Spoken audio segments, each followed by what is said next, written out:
plates, still with lubricating water beneath them, slid downhill away from the rising mid-Atlantic ridge. After the massive, slowly accelerating continental plates reached speeds of about 45 miles an hour, they ran into resistances, compressed, crushed, thickened, and buckled. The portions of the hydroplates that buckled up formed mountains. Those that buckled down formed ocean trenches. This is why these features are generally parallel to the oceanic ridges from which they slid. The hydroplates, in sliding away from the oceanic ridges, opened up very deep ocean basins into which the floodwaters retreated. Every continental basin was naturally left brimful of water, producing many post-flood lakes. Each lake that grew from rainfall or drainage from higher elevations spilled over its rim at the lowest point of the rim. That eroded a little notch in the rim, allowing even more water to flow through the notch faster, cutting the soft flood-deposited sediments even deeper. This process accelerated until all the lake's water dumped through a very deep slit, forming a canyon. The largest of these was the Grand Canyon. North and east of the Grand Canyon was a huge lake that I have identified and named Grand Lake. Its dumping released more water than is in all 5 of the Great Lakes combined. Grand Lake spilled over its rim, eroded its dam, 20 miles south of Page, Arizona, catastrophically forming the Grand Canyon within a few weeks. Rapid deposition of flood deposits from tidal action means there was little time for erosion to occur between successive layers. On the long time scale envisioned by evolutionary theory, there should be considerable evidence found of erosion and infilling by successive geologic formations during the weathering expected over millions of years. The geological layers of the Grand Canyon are remarkable in showing little or no evidence of erosion between different layers. Instead, we see pancake layering, very much consistent with the rapid deposition envisioned by the flood model. Erosion did not occur until all of the layers had been deposited. But how rapidly could the canyon itself have eroded? Freshly laid down sediments would still not have completely hardened into rock, which allows the possibility that erosion of the canyon could have taken place far more easily than if it had hardened into rock, as evolutionary theory has assumed. However, under the right conditions, water can rapidly cut its way through the hardest of rocks, such as the granites at the bottom of the Grand Canyon.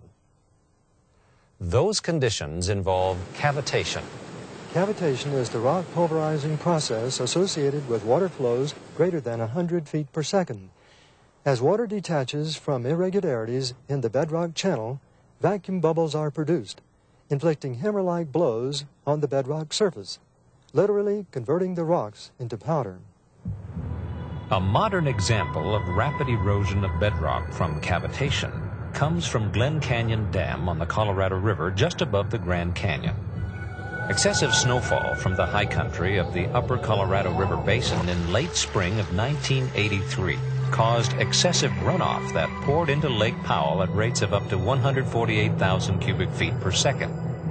This rapid inflow threatened to overflow Glen Canyon Dam. To control the high flow rates, the power plant was run at full capacity, releasing 28,000 cubic feet per second through the turbines. Then the outlet tubes were opened to drain another 17,000 cubic feet per second. This was still not enough. The emergency situation required engineers to risk damage to the spillway tunnel. And on June 15, the 40-foot diameter left spillway tunnel was opened to drain an additional 13,000 cubic feet per second, which was then raised to 17,000 cubic feet per second. Then on June 28, the flow was increased to 32,000 cubic feet per second.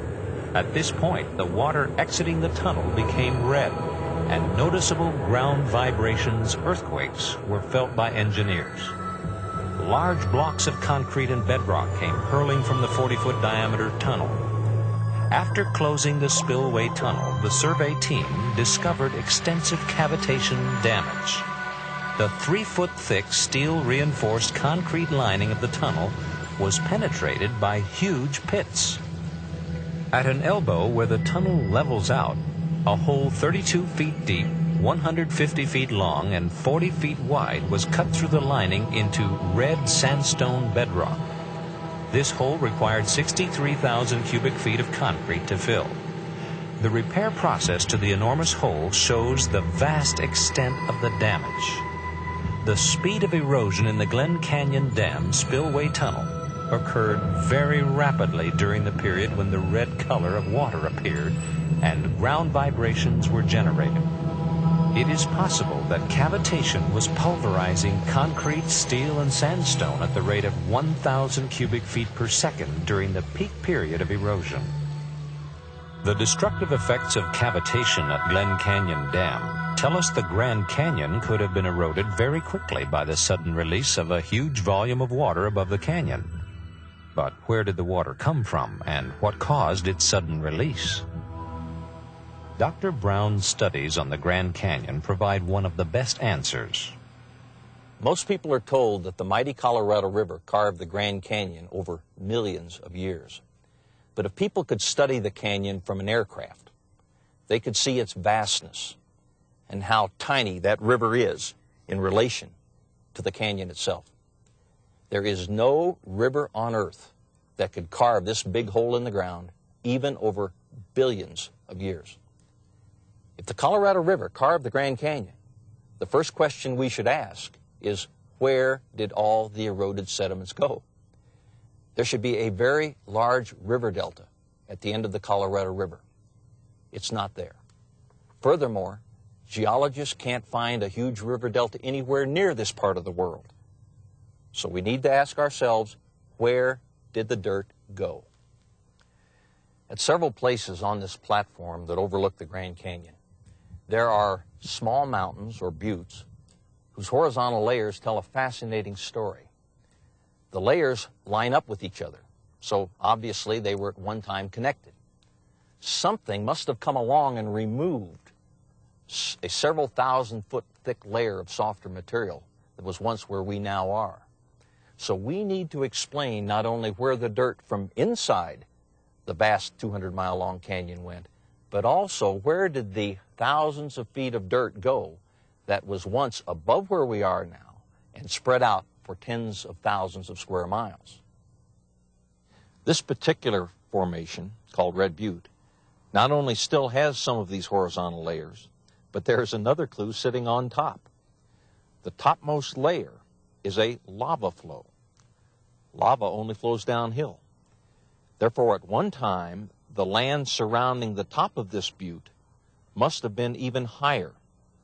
So again, where did all that dirt go?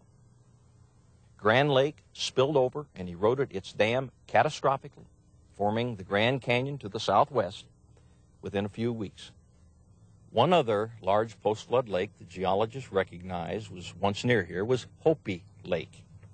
As Grand Lake catastrophically dumped, I believe it eroded the western boundary of Hopi Lake, causing it to also spill out. Where did all the dirt go? It was spread out over southern Arizona and parts of California and Nevada rapidly. The evidence supporting the biblical worldwide flood about 4,300 years ago is mounting. For the Grand Canyon, the flood explains how the sedimentary layers were rapidly deposited as the waters rose, and how they were quickly eroded as the waters subsided. We have also seen where the dirt went. And just as we have seen evidence of the rapid burial of pre-flood vegetation to produce today's coal and oil, we will now see fossil evidence of rapid burial of pre-flood life forms. Indeed, some of the most remarkable evidence of rapid deposition of flood sediments comes from well-preserved fossils found in certain parts of the earth. Perhaps the best fossil evidence for the rapid burial of plant and marine life is found in southwestern Wyoming at Fossil Butte National Monument. During the past 100 years, scientists and private collectors have collected thousands of almost perfectly preserved fossils from sites within the monument, especially here at Fossil Butte itself. It's an amazingly diverse collection of fossil turtles, palm fronds, crocodiles, leaves, insects, branches with nuts still intact. There are even fossil stingrays, whose skeletons of cartilage are known to disintegrate rapidly, proving that burial of all these life forms was indeed quite rapid. But this isn't all. Perhaps the most spectacular evidence of rapid burial of all the fossils within the monument are the billions of the more than 20 kinds of fish. This slab of rock in the Monument Visitor Center, which measures about 9 feet by 5 feet, shows vividly just a few of that number. Amazingly, many of the fish retain not only their entire skeletons, but their teeth, delicate scales, and skin as well. The vast number of fossil fish at Fossil Butte has left evolutionary geologists with a vast unsolved mystery. In 2 sections entitled Ideal Conditions for Fossil Making and Unsolved Mysteries, the National Park Service's brochure on Fossil Butte reveals the contradictions that result when using an ancient Earth time frame to explain rapid burial. On one hand, it speculates on the existence of a lake, wherein many animals and plants probably died natural deaths. On the other hand, the evidence forces the conclusion that, on several occasions, huge numbers of fish were killed suddenly. The brochure then equates those several occasions to rapid burial by precipitation of calcium carbonate, the primary rock mineral enclosing the fossils, year after year for hundreds of thousands of years. This is a truly incredible scenario, to have such a vast number of fish reproducing within a short time, only to be wiped out by a succeeding catastrophe a year or so later, and this to be repeated several 100,000 times. Paleontologists should long ago have seen the fallacy in this scenario, if for no other reason, because of the beautifully preserved fossil palm fronds. Put very simply, palm trees don't grow in water, and their fronds are not ripped off by gentle breezes. Only a catastrophe of huge proportions can account for the perfectly preserved fossils at Fossil Butte. The rocks there are, like many in the Grand Canyon, primarily calcium carbonate. They all had a common source: the interaction of volcanic gases with lime thrown up from the basins of the pre-flood seas. This commonality, together with the evidence of rapid deposition and burial, tells us plainly that Fossil Butte and the Grand Canyon originated in the same great event, the catastrophe of the worldwide flood. But is there any other evidence which would confirm that Fossil Butte is only as old as the flood? The answer is yes. Geologists have repeatedly identified the Fossil Butte site as belonging to the Eocene, which they assume was 50 to 60 million years ago. But we have already seen from my studies on coalified wood and the chart on the collapse of geologic time that the Eocene fits into the framework of a worldwide flood only several thousand years ago. So there is no question that the entire Fossil Butte occurrence fits only within the framework of a worldwide flood and a young age of the Earth. And there is more. Not everything was buried on the first day of the flood. The waters were rising for 40 days. Land animals large enough to survive part of that period left a remarkable record of their efforts to escape the flood's rising waters. That record is found in coal, and it is truly fascinating.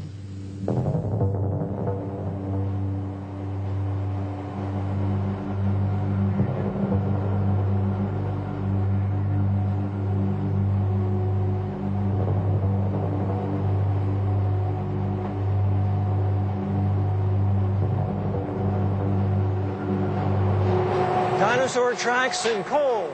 Amazing. Extraordinary. How in the world did they ever get there? Obviously, in the past, there was a huge seam of vegetation in this area. Dinosaurs were walking around on top of that vegetation before it turned to coal. But how long ago was that? How old are the dinosaurs? That's what we want to know. This other dinosaur track tells the story.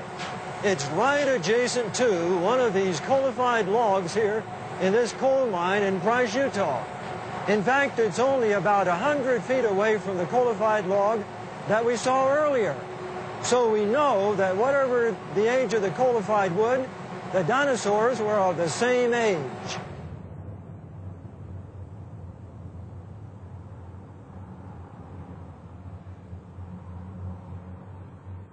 In the coal mine, we saw 2 dinosaur tracks.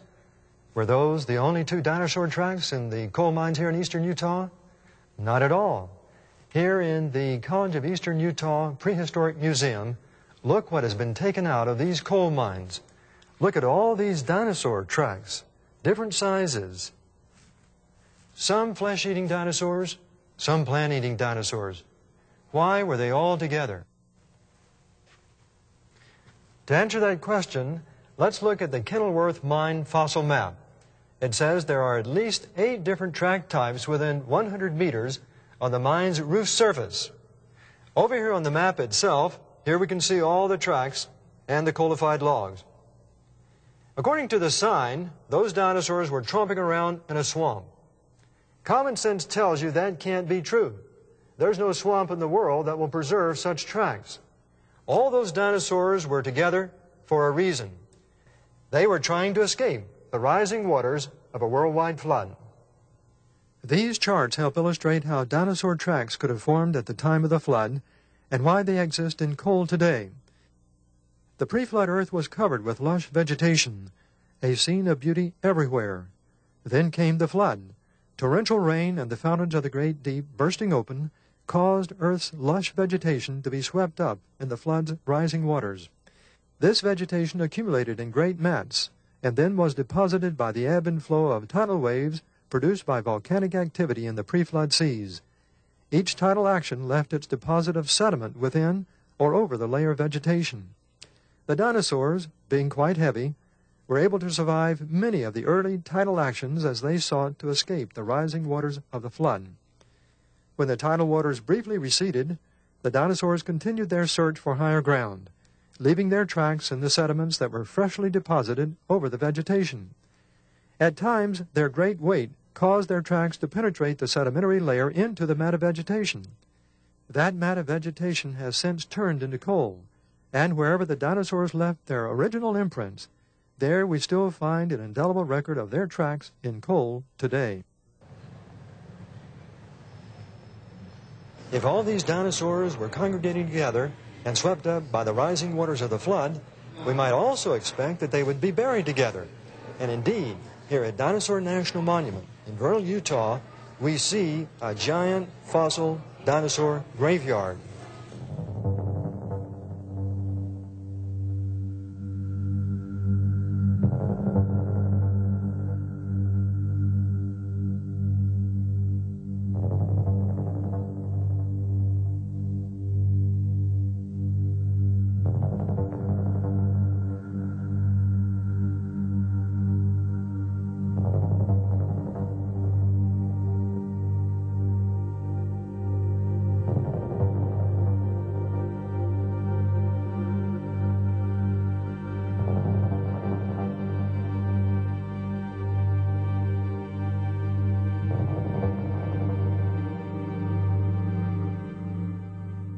The time has come to draw some conclusions about the age of the dinosaurs and the age of the fossil fish found at Fossil Butte National Monument.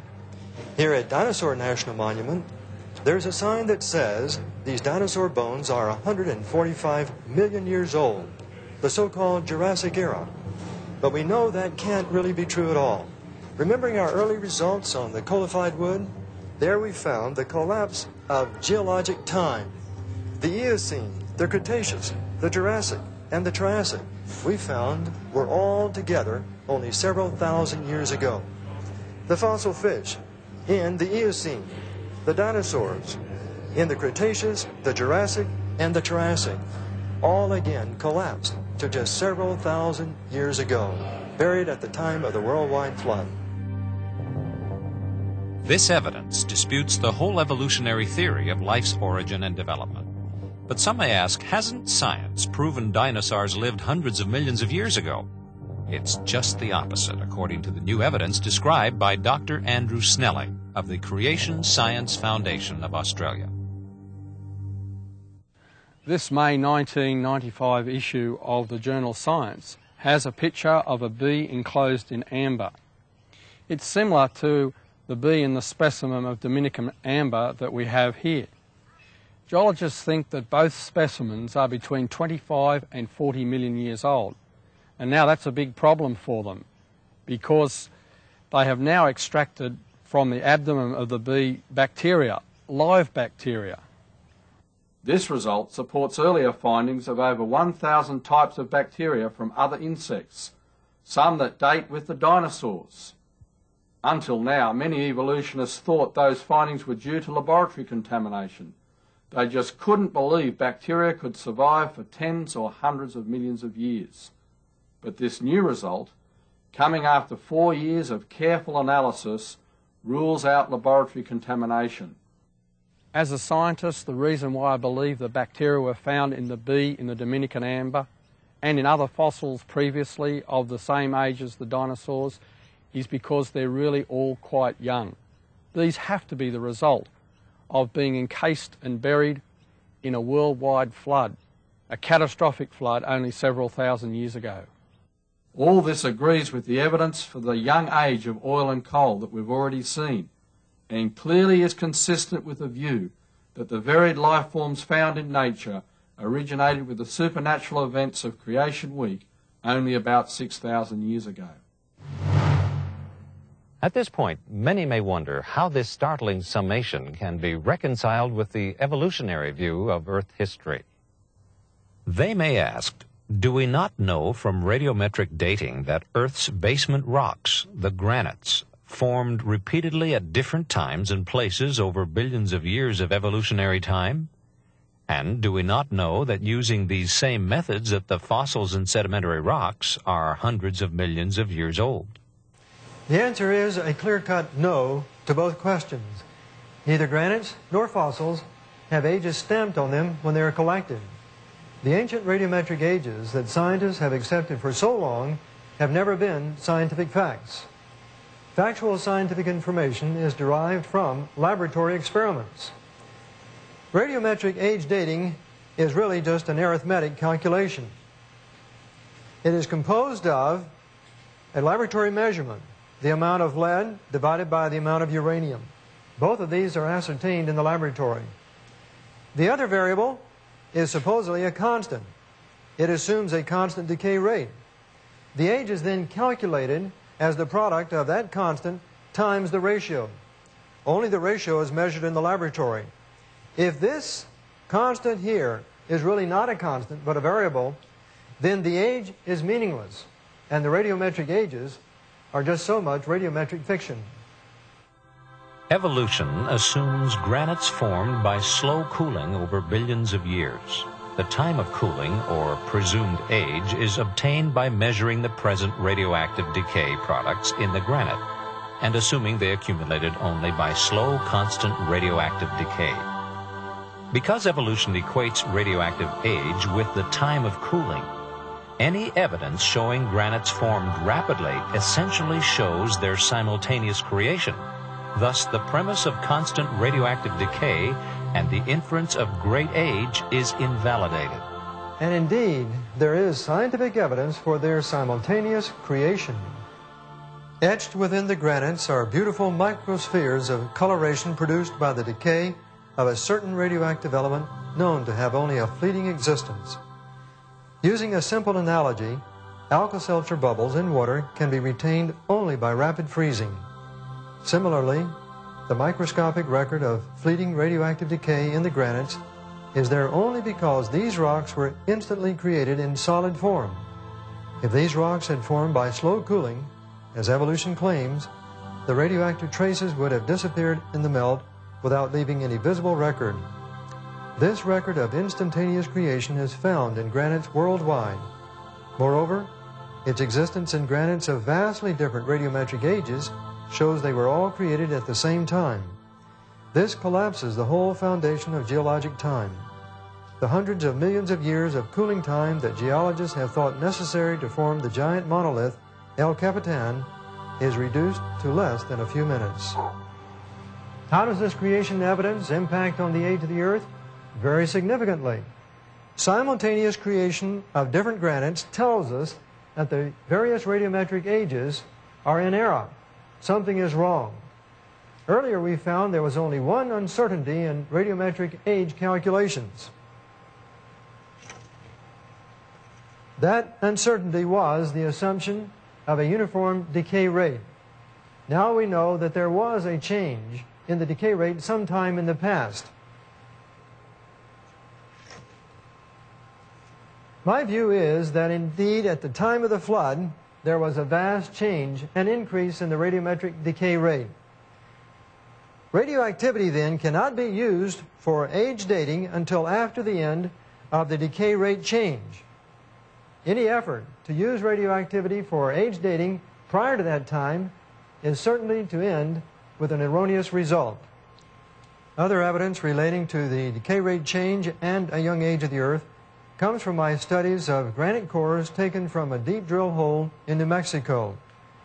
In the 1970s, the Department of Energy drilled a deep hole down to around 14,000 feet for the purpose of seeing whether they could extract energy from heat deep in the Earth. I obtained samples from depths of 3,148 feet down to over 14,000 feet.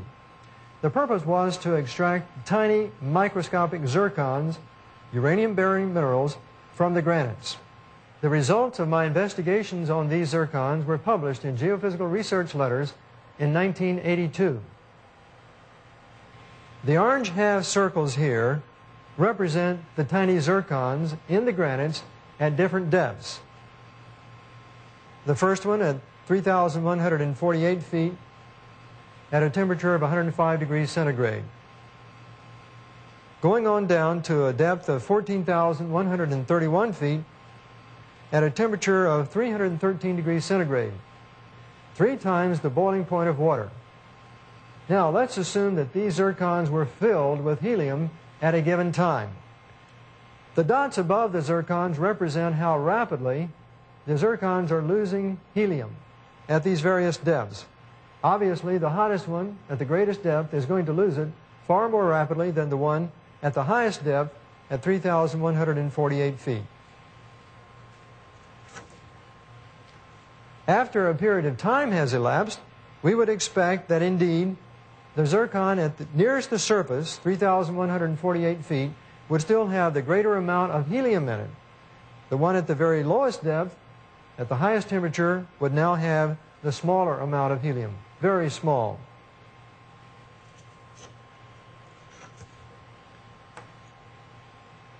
This last chart shows the actual experimental results, that we haven't found any helium whatsoever in the zircons at the greatest depths. We did find some at the first 3 depths, down to 197 degrees centigrade. Let's stop just for a moment and see if we can understand what was going on. Helium was being generated as uranium was decaying in these zircons. So the amount of helium in these zircons at various depths tells us something about the time at which the granite has been in existence at this particular temperature. The actual physical experimental results are shown now in the next chart. They're only meaningful as we make a comparison between what we would expect to find if indeed the Earth was 4.5 billion years old. On the left we see the amount expected if the Earth was 4.5 billion years old.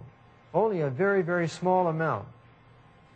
What we have pictured here is really a guesstimate, an approximation. There are so many variables relating to something supposedly that far back that we can't be very, very precise. We do know, however, it would only be a very, very small amount because helium, this decay product of uranium, escapes very rapidly the higher the temperature is. What we actually found, however, in the experiments was helium in the zircons diminishing, diminishing, diminishing, but still there at a temperature of 197 degrees centigrade. The weight of the scientific evidence has brought us to the collapse of evolutionary time. There is a young Earth creation time scale. The radiometric ages of the granites, stretching from 80 million to 4 billion years, is invalid. These granites, from Yosemite to the basement rocks of the Grand Canyon, to Japan and India, to the granites of Europe and Russia and Canada, were all the product of a simultaneous creation.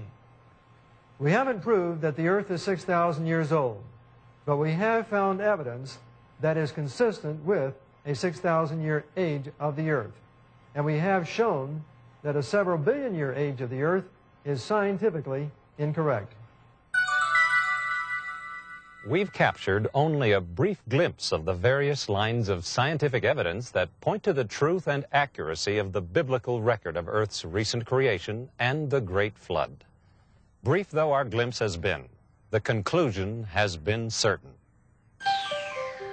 The radioactive traces in coalified wood collapse the geological timescale for life on Earth from hundreds of millions of years to just thousands.